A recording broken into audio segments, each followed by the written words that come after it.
Hey guys, welcome back to my channel. We're gonna do this video a little bit differently. We have Frank today, a special guest. He's become a close friend of mine, and he's been in the business for some time as well. But we love to share ideas and strategize different goals and ideas so we can keep pushing forward. So today we thought about actually doing a little Q&A type of thing from him to myself, and just me sharing what I think is my opinion on all these questions he's about to ask, right, Frank? Yep, like that. So without further Without further ado, let's get into it. Yeah, Frank, introduce yourself so that the viewers and my viewers know. So real quick, my name is Frank Hernandez. It's For Sale by Frank. Basically, I come to Orlando, did a little bit of insurance and stuff like that, other type of sales, and I come to more homes now, and that's where I met Nelson. And now we're working real estate here together. It's been fun. It's been great. Nelson's been a lot of help.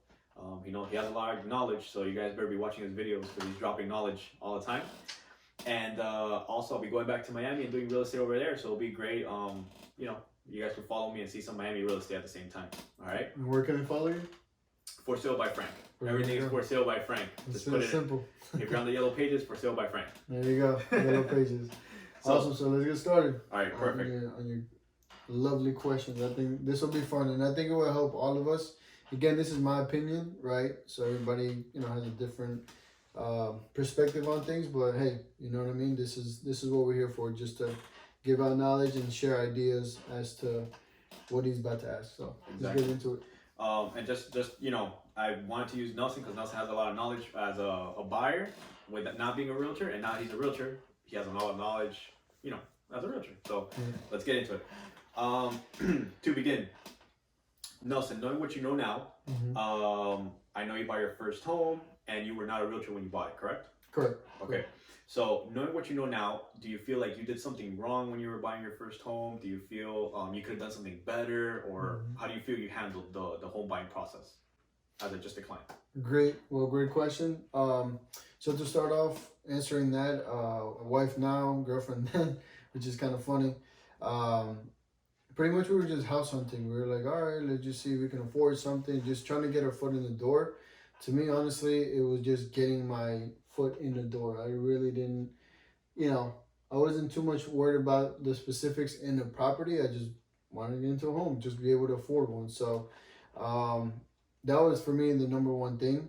So we actually thought about giving up because we were turned down a few times by a few different, lenders, and we're like, damn, maybe it's not the right time, maybe it's not, but the whole point is, you don't give up, you just keep trying. And the very last place that we tried, which is where we're at now, is where we landed. So, keep trying, don't give up. I think that's very important.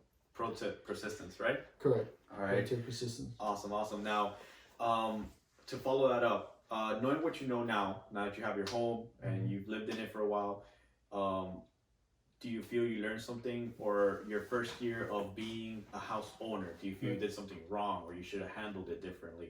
Again, just now that you have the home, how do you feel you handled being a homeowner?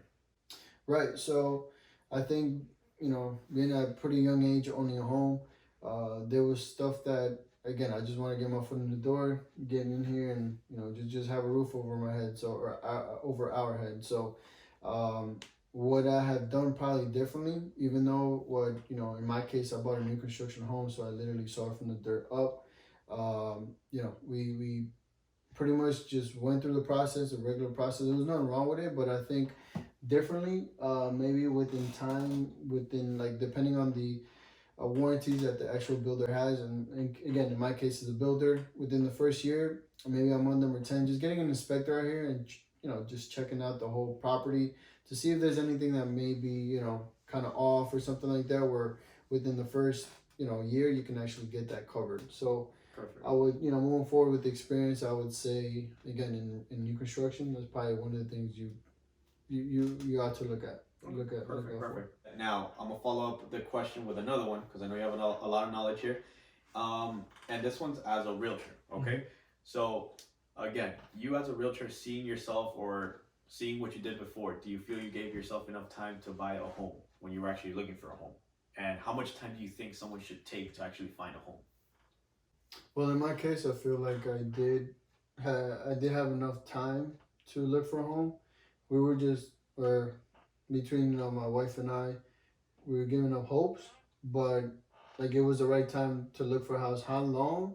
I would say anywhere from like 3 to 6 months in advance, so that way you know how to plan your stuff out and see where you're at from that moment on to when you're gonna actually get into your home. It should be more than enough time, to be honest. Okay. I don't I don't see any more time needed than And then, about six. and those people are like, oh, I want to buy a home in like a month. Do you think that's realistic, or do you think they're cutting it close? Well, in a month you can actually. I mean, the loan process really takes anywhere from 30 to 45 days. So I mean, it is doable, but they absolutely have to know what it is that they're looking for, which is even better. That way we can help the client faster, because Right, hey, right. I want this area, blah blah blah. Boom, we already know what to look for, or maybe they already found it online or something that we can just go in and Yeah. accelerate the Yeah, process. they can't be. I guess you're saying like they can't be like, oh, I'm looking for a three home. I mean, a three bedroom, and then jump to a four bedroom, and then pool, no pool. They gotta know exactly what they want. Exactly. Yeah, that will definitely help a ton, Okay. definitely. 30-day closing. I mean, right now in the moment that we're in with COVID, it's probably gonna stretch a little bit more, but it is doable within 35 days or so, 35, 40 at max. So Awesome. it's doable. Okay. Okay.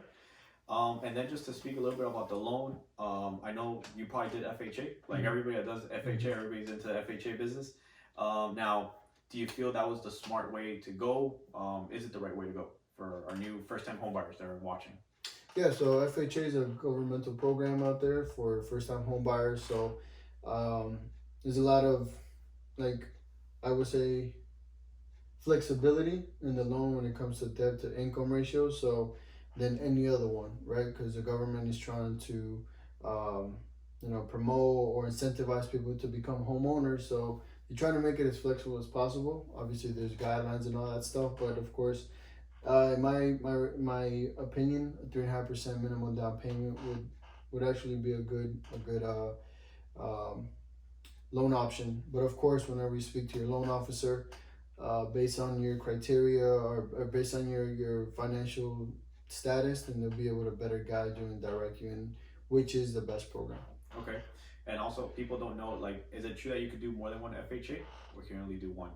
Great question. So when it comes to FHA, you cannot have two FHAs at the same time. So if you have an FHA loan and then you go and want to get another FHA, you're gonna have to sell the FHA that you already have, the property that you already have FHA, in order to get another property FHA. So you're gonna have double FHA now. Okay, thanks for clearing that up. A lot of people don't know. A lot of people are like, oh, I did one FHA and that's it, done. Yeah, no, for sure. Okay. Great question though. Awesome. Now to continue here, again, going back to when you purchased your home the first time, do you feel that you did the right thing in buying the home? Like, do you feel you bought it at the right price? Do you feel you bought it at the right time? That the market was right? Or it's just like, just buy whenever you could buy and that's it? Like most people are like, oh, it's real estate. You buy whenever, even if it goes down, it'll come up. How do you feel about that? Or like when you did your purchase, were you looking into that? Were you thinking about that? I mean, at the age of 24, honestly, like I just want to get my foot in the door. At the time, 2014, the prices were relatively a lot cheaper. So it was a great time to buy then. Now, there's always pros and cons to everything. The interest rate was higher in that time. It was about 4.5%, I think up to 5%, if I'm not mistaken. So prices are lower, interest rates are higher, or vice versa, right? It's never like both. It's not a perfect picture, right? But in the moment moment in time that we were in, I feel like we did the best purchase. Now we have equity in the property, and we'll see what the future holds, but definitely I'm really happy with what we did in regards to the purchase of this property. Right. Sure. Okay. And then I know you said, well, when you bought it, prices were cheaper, right? Do you feel that this will ever be worth that price again? Because people are like, oh, like, he bought it for 180, let's say, I don't know how much you bought it for, but let's just use 180, and now it's worth, let's say, 250, which is not, I don't even know, I'm just using figures here. Now, they're like, well, I'm not gonna buy now because Mm-hmm. that house that's worth 250, it's not gonna be worth 300 in 2 years. Right. That's what people think. Mm-hmm. Seeing how real estate is, it goes up and up and up every year, inflation, whatever. It's eventually gonna be worth 300K one day. I mean, let's be honest. Mm-hmm. But do you think it's ever gonna be worth 180 or 100K? Do you think you're gonna see that? Right, great question. So, I do a lot of research online, YouTube, like by experts, and pretty much they all say the same thing. Nobody really has a crystal ball to kind of anticipate what's coming in the future. We don't really know. Will there be another bubble burst? Who knows? Possibly. So, to answer your question, obviously, if they don't know, I wouldn't necessarily know, right? But I do feel like there's got to be some adjustment somewhere because there's a lot of demand for inventory, but not enough inventory in this market right now. So that's why we run into you know going up against different offers, multiple offer situation. Now we have like a bidding war here. So if you're looking to sell your house, let us know. Very good. We have your buyer. We have your buyer. Very, very good, very good. And to continue here, basically, again, you not being a realtor, this is when you bought your home for the first time. And for the average person at home, what were some of the things that you looked for in the house? Like maybe what was the most important thing? Let's say two things that were really, really important for you. What were they for you when you were not a realtor? Like just not a realtor. Okay. So one of the ones I would say that we really wanted was more like the lot. We just wanted a lot that didn't have a rear neighbor. Okay, so you weren't looking at square footage per se. Like you weren't like, oh, I want 3,200 square feet. Not That's necessarily. 0.99. Yeah. You were just like, I want a lot. It looks big. It's good. Like that's what you guys were. Right. I was like, as long as it has 3 bedrooms, 2 bathrooms, um, a nice backyard, but that there was no rear neighbors. That's what we wanted. So you were like with the eye test, like if it passed the eye test, you were good. Right. Okay. Another thing that I'm into is high ceilings. So this one is a 9'4" ceiling. So even though the house, this one in particular, is only 1,499 square feet, which is relatively small, but because the ceilings are 9'4", I mean, it makes the house look a little bit more open than if the house, was a 8 foot or 9 foot Correct. ceiling. So yeah, definitely. And then my follow up to that would be, now as a realtor, has that changed? Now are you still like, oh, if it looks good and it feels good, if it passes the eye test, or now are you like, well, it has to have 3 bedrooms, 2 bathrooms, and each bedroom has to have 10 by 10, and you're measuring it out? Are you going out with your yardstick and measuring these things out, or like how is it going right now? What's different now? What's different now? Great question. What's different now is just knowing what the market out there has to offer, right? And so myself, I'm pretty simple, I guess. Consumer. As long as it has more bedrooms, bigger square footage, a nice look to the property, and a nice open floor plan, I'm okay, right? But what does stick to me is the high ceilings and the backyard. Okay, gotcha. The backyard that is open, like it's a nice sized backyard, but no rear neighbors. And are you actually, my question would be like, sorry to cut you off, but like, are you looking for the, are you actually looking at the square footage now? Like, are you looking at those numbers now as a realtor? Yeah. As a realtor, yes. I do look at more square footage. So, yes, to answer your question, yes, I do look at the square footage to see like the difference of how much it is that I pay for it up to how much it is right now with what we're looking at. Right, because most people are like, most first time home buyers are not looking at square foot, price per square foot or et cetera. So that's something that might have changed, I guess, in your mind now. Yeah, definitely. Right. Definitely. Awesome. And then now, just to talk a little bit more about your career as a real estate agent, how has being a homeowner helped you in real estate, or has it helped you at all? No, definitely. It definitely has helped because if I'm selling real estate and I don't own one, starting from there, I'm already in a bad note, right? The wrong foot. But because I own real estate at such a young age, like, I'm not such a young age, but age of 24, relatively young, you just kind of go and learn as it comes, like things come to you. So learning what HOA is, the taxes, insurance, what PMI is, private mortgage insurance, all those little things. Before getting into the real estate business, I really didn't care for it too much. But as you get into it, because you already like kind of experience all these Right. little details. You share the You're pain. like, it just, yeah, exactly. I show the pain, and then everything kind of clicks. Exactly. It's like, oh, what about this HOA? I don't like when HOAs do this. When like, why are HOAs important and all that stuff? So I can actually You be in their shoes. right, exactly. Awesome. So in this one in particular, this HOA is high. It's like 180, right? But it has a clubhouse, pool, um, theater, gym. They cut your grass, so kind of weighs out. Cables included. You know what I mean? Oh, really? So all HOAs are different. Yes, so that's true. that's when we come in and say, okay, look, the HOA for the community that you're looking at is X, right? Right. So Definitely. you go over the amenities and stuff like that, and see if your client is actually if it appeals agrees. to them, Yeah, if it appeals that they agree to it. Awesome.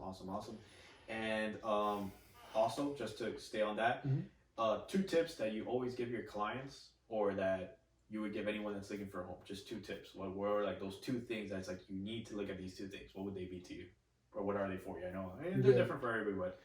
I mean, my first tip is apart from like just like in regards to the actual home, is number one, having patience. Because without patience, like it's gonna be a bumpy road. Just because there's a lot of pieces to it, there's a lot of moving pieces to it. It's not just a one man show, right? You have you as the buyer, your realtor, title, inspection, appraisal. Title company. You have a whole bunch of lenders. So number one for me thing is patience, right? What else to look at? I think the location of where you want to live, right? Because you want to have like a clear idea of where it is that you like to live. So I do suggest my clients to drive by the neighborhood, in the morning, day, and night, and That's just one, right? check it out. Check it out, see if it's something that feels homey, something like, oh, you know what? If I'm moving here, it makes me feel good. It makes me feel right. So I would say those are the 2 things: patience and definitely the location. Location. Yeah, location, and it also has a lot to do with, in regards to location, the value of your property. Awesome tip. Now to continue, the last question that I wanted to ask you, and it's going to be a very biased question, and it's going to be: do you feel having a realtor is important when buying your home? Yes, definitely. It is important. Obviously, I can't speak for everybody, right? We knew he was going to say that, though. Huh? We knew he was going to say, of course, come on. You got to hire us, right? Right. So, I mean, it's very important because you have to be able to have somebody that can guide you through the process, right? Of course. It's not easy, trying to figure it out on your own. There's laws, there's, deadlines you have to meet, all these different things that, as a real estate professional, you go through like the course, and getting your license in order for you to a lot of stuff, and you learn as you go. But of course, I would say it's very important, have a professional, have somebody that that has been is a seasonal real estate agent, not just somebody that closes 1 or 2 deals a year and then does this as a part-time. Finding somebody that's reliable, that that was referred by somebody, and then that way they can help you through the process, right? We're human beings too, right? We're not perfect. Things happen. May drop the ball, but that's true. Just being honest. Of course. We're here to do our best for our clients. I think it's very important to have them. Exactly. Relationships over transactions, correct? Right. Ricky Caruth says that, which is a top real estate agent here in the United States. Transactions or relationships over transactions. So, I think it's very important. Awesome. So that's just wrapping it up. Those were some quick questions for you. I appreciate the time that we took to do this. And if you guys need any help, our link is going to be below. We're going to have all our information below. You can definitely email us, follow us on LinkedIn, follow us on Instagram, on TikTok, everywhere. Follow us everywhere. We'd love to hear your feedback. Right, and don't forget to like, share, and subscribe. Somebody out there might be just wanting to hear us out. Maybe they're going through something that maybe we can clarify, or feel free to reach out to us at For Sale by Frank. Can't forget that. Mine is nvrealestate.cfl. Facebook, Instagram. You have LinkedIn, right? We'll put it somewhere. Yeah. We'll put it somewhere in the description below. But guys, again, please don't forget to like, share, and subscribe. All right. Thank you guys for watching, and we'll see you on the next video. Bye. See ya.